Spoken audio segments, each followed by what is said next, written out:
Class రూంలో కిషోర్ చెంప పగలగొట్టిన లాస్య వైపు అందరూ ఆశ్చర్యంగా చూశారు. కిషోర్ చెయ్యెత్తి కొట్టబోయాడు. కాని లాస్యను కొట్టేందుకు ధైర్యం చాల్లేదు. ఏంటి ఫోన్ వంక ఓ తెగ చూసేస్తున్నావు? ఇదిగో నీ డొక్కు ఫోను. నాకి దిక్కుమల్ల ఫోన్తో ఇంకా అవసరం లేదు. చూడు, నాకోసం సురేష్ ఐఫోన్ తీసుకొచ్చాడు. బాయ్ ఫ్రెండ్ అంటే ఇలా ఉండాలి. నీలాగా చీప్ గిఫ్ట్లిచ్చే చీప్ మనిషిలా ఉండొద్దు అని గర్వంగా తన ఐఫోన్ని చూపిస్తూ అంది లాస్య. అక్కడే ఉన్న క్లాస్మేట్ కీర్తికి లాస్య బిహేవియర్ వింతగా అనిపించింది.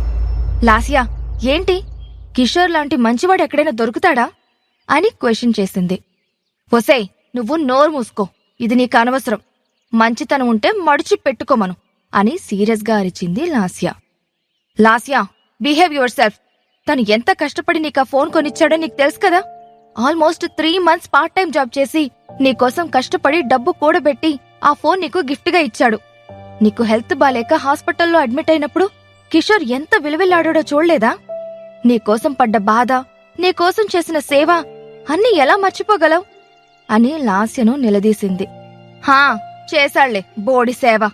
అయినా నేనేమన్నా సేవ చేయమని అడిగానా? ఆ ఫోన్ అంటావా? కొనిచ్చాళ్లే మహా ముష్టి ఫోను. 6 months బతిమలాడితే చూసి చూసి కొనిచ్చాడు.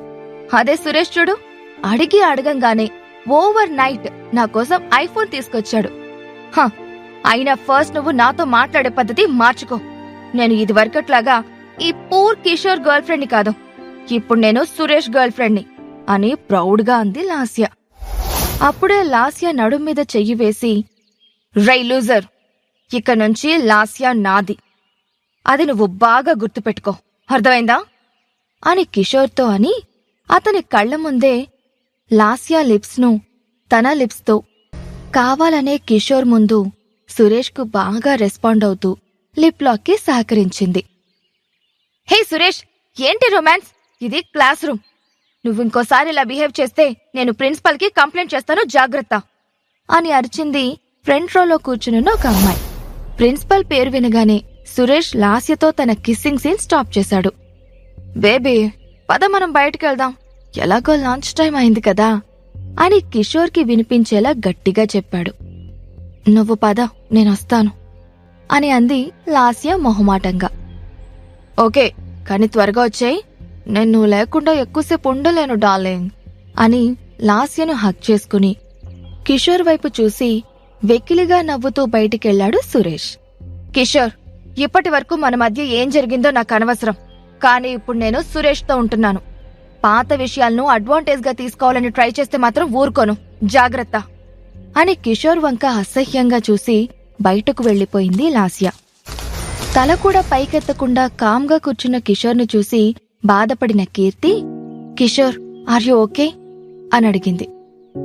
యా కీర్తి, ఐఎమ్ ఫైన్ అని మెల్లగా బదులిచ్చిన కిషోర్ని తనతో లంచ్కు ప్యారడైజ్కు ఇన్వైట్ చేసింది కీర్తి. నో కీర్తి, ఇప్పుడు కాదు, నేనే నిన్ను లంచ్కు తాజ్ హోటల్కి తీసుకెళ్తాను, వెయిట్ చేయి అన్న కిషోర్ మాటలకు కీర్తి షాక్ అయ్యింది. అక్కడ ఆర్డర్ చేసే ఒక కప్పు కాఫీ కాస్ట్తో కిషోర్ 3 పూటలా భోజనం చేయగలడు. అలాంటి కిషోర్ తాజ్కి తీసుకెళ్తానని చెప్పడం నమ్మలేకపోయింది. నువ్వు ట్రీట్ ఇస్తే అంతకన్నా కావాల్సిందేముంది, సరే బాయ్ అని చెప్పి అక్కడి నుండి వెళ్లిపోయింది కీర్తి. సరిగ్గా అప్పుడే రూంలో నుంచి బయటకొస్తున్న కిషోర్ని క్లాస్ బయట వెయిట్ చేస్తున్న classmates cum roommates Vicky and తేజాలు పలకరించారు. రే కిషోర్, పదరా మనం క్యాంటీన్కి వెళ్దాం. ఓ ఆకలి దంచేస్తోంది. అబ్బా, ఈ పూట 4 ప్లేట్లైనా లాగించేయాలి అని బలవంతంగా కాలేజ్ క్యాంటీన్కు లాక్కునొచ్చాడు తేజ. కరెక్ట్గా క్యాంటీన్ లోపలికి ఎంటర్ అవుతున్న టైంలో తన ఫోన్కొచ్చిన మెసేజ్ చెక్ చేసుకున్న విక్కీ, రేయ్, మన రూమ్ గ్రూప్ చాట్ ఒకసారి చూడండి, రవిగడేదో మెసేజ్ పెట్టాడు అని ఎగ్జైటింగ్ గా అరవడంతో మిగిలిన ఇద్దరూ కూడా తమ ఫోన్లో వాట్సాప్ ఓపెన్ చేశారు. హలో బాయ్స్, మీకు గుడ్ న్యూస్. నేనిక సింగిల్ కాదని సగర్వంగా అనౌన్స్ చేస్తున్నాను. త్వరగా రూమ్ కి రండి, మీ అందరికీ మంచి పార్టీ ఇస్తాను అని రవి పంపిన మెసేజ్ చదివి 3 రూమ్మేట్స్ తమ రూమ్ దగ్గరకు చేరుకున్నారు. రూమ్ లోకి ఎంటర్ అవ్వబోయి లోపల రవి చేతులు పట్టుకుని మాట్లాడుతున్న ఒక అమ్మాయిని చూసి బయటే ఆగిపోయారు. డోర్ దగ్గర తన ఫ్రెండ్స్ ని చూసిన రవి, రే, అక్కడే ఆగిపోయారేంట్రా, రండి లోపలికి రండి. తన పేరు రేఖ, షీఈ్ మై గర్ల్ ఫ్రెండ్. అని సిగ్గుపడుతూ పరిచయం చేశాడు. రవి స్పోర్ట్స్లో మేజర్ చేస్తున్నాడు. 6 అడుగుల హైట్తో, బలిష్టమైన దేహంతో అట్రాక్టివ్గా ఉంటాడు. రవి రూమ్మేట్స్ కూడా అతనిలాగే అందంగా హుందాగా ఉంటారని ఎక్స్పెక్ట్ చేసిన రేఖ అక్కడ నిలబడిన ముగ్గురిని చూసి అప్సెట్ అయ్యింది. రేయ్, త్వరగా రెడీ అవ్వండి, అందరం కలిసి లంచ్కి వెళ్దాం, రేఖ ఫ్రెండ్స్ కూడా వస్తున్నారు. కిషోర్, నువ్వు లాస్యను కూడా పిలవరా అన్నాడు రవి హుషారుగా. తను రాదురా, మేం విడిపోయాం అన్న కిషోర్ మాటలు విని, వాట్, విడిపోయారా? ఇదెప్పుడు జరిగింది? ఎందుకురా అని రవి కంగారు పడుతూ అడిగాడు. ఇంతలో తేజ కల్పించుకుని, రేయ్, ఫస్ట్ రెడీ అవుదాం, లేట్ అవుతుంది అని రవిని ఆపి కిషోర్ చూడకుండా అతనికి సైగ చేశాడు. తేజ సిగ్నల్ అర్థమై బ్రేకప్కి రీజన్ ఖచ్చితంగా కిషోర్ పావర్టీ అయ్యుంటుందని గెస్ చేసిన రవికి కిషోర్ మీద జాలి కలిగింది. రేఖ, వీళ్ళు రెడీ అవుతారు, మనం బయట వెయిట్ చేద్దాం అని రేఖతో కలిసి బయటికి వెళ్ళిపోయాడు Ravi. What is this Ravi? నేను మీ రూమ్మేట్స్ నీలాగే ఉంటారు అనుకున్నాను. అసలు ఇలాంటి లో క్లాస్ పీపుల్తో నువ్వు రూమ్ ఎలా షేర్ చేసుకుంటున్నావు? డిస్కాస్టింగ్. అసలు వాళ్ల మొహాలు, డ్రెస్సులు చూసావా?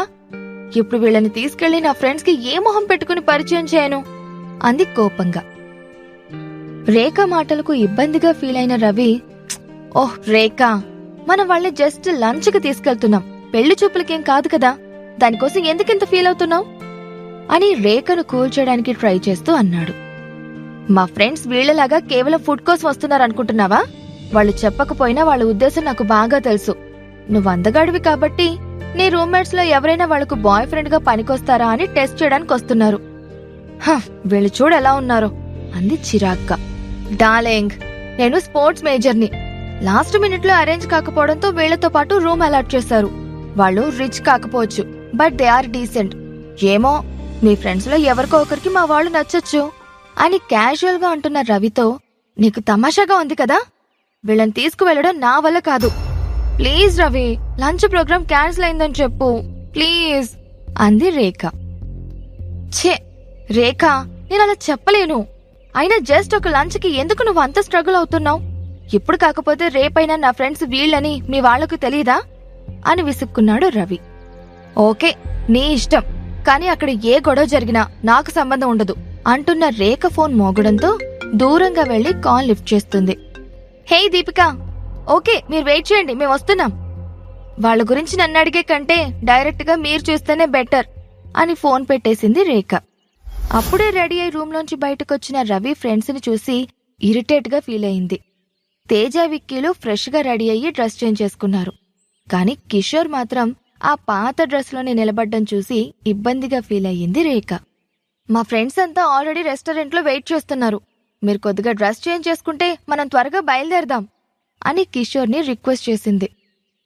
రేఖ, నువ్వు అనవసరంగా టైం వేస్ట్ చేసుకుంటున్నావు. వాడు కిషోర్, తేజ, విక్కీ, రవి కాదు. వాడెప్పుడు ఎలా ఉన్నా బావుంటాడు, పద బయలుదేరదాం అన్నాడు కిషోర్ గురించి బాగా తెలిసిన రవి. దేవుడా ప్లీజ్, ఈరోజు నువ్వే నన్ను కాపాడాలి.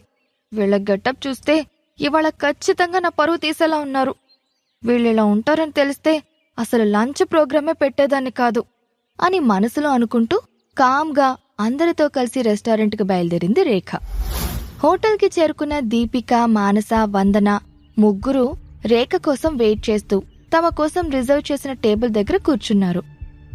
వాళ్ళందరూ రిచ్ ఫ్యామిలీకి చెందిన వాళ్లలాగే హుందాగా ఉన్నారు. ముగ్గురులో దీపిక చాలా అందంగా ఉంది.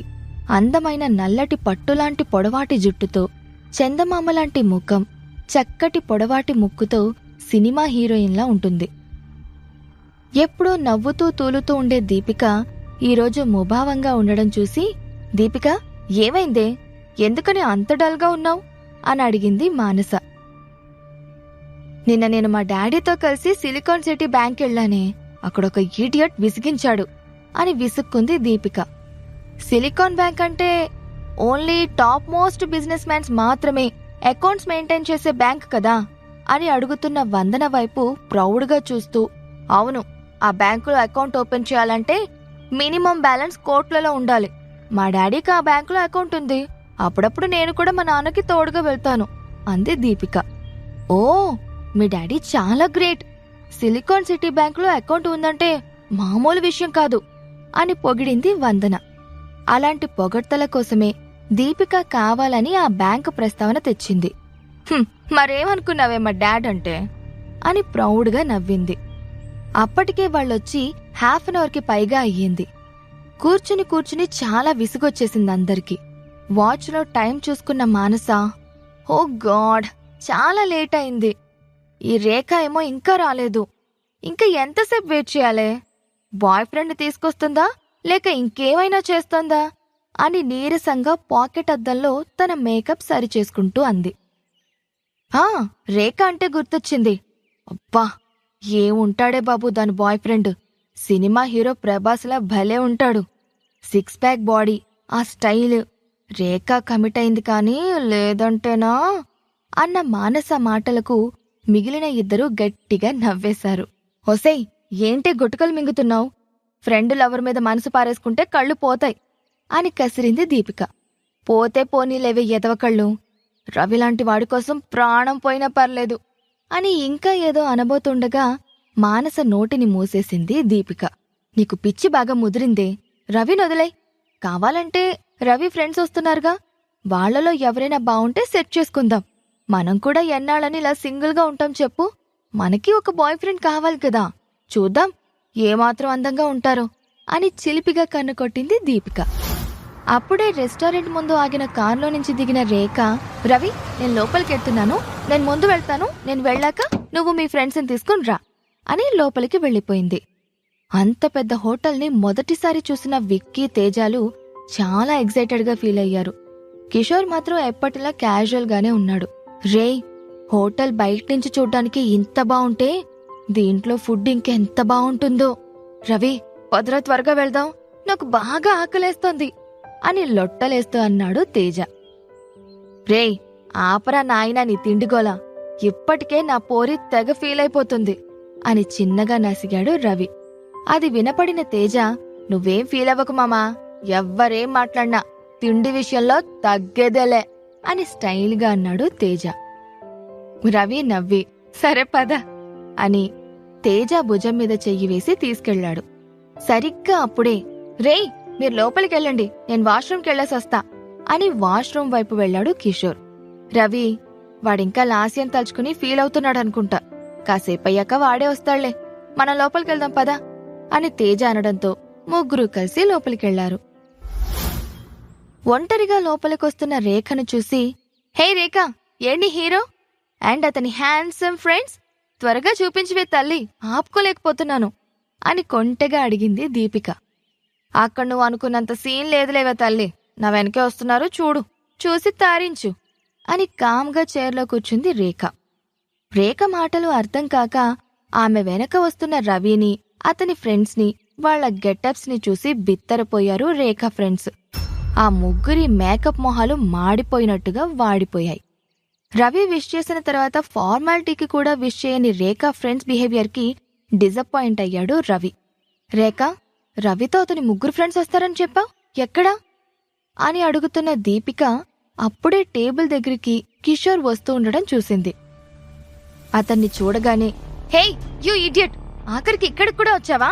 తినడానికి వచ్చావా లేక ప్లేట్స్ వాష్ చేయడానికి వచ్చావా అని వెటకారంగా అంటున్న దీపికను చూసి షాక్ అయ్యారు రవి, అతని ఫ్రెండ్స్.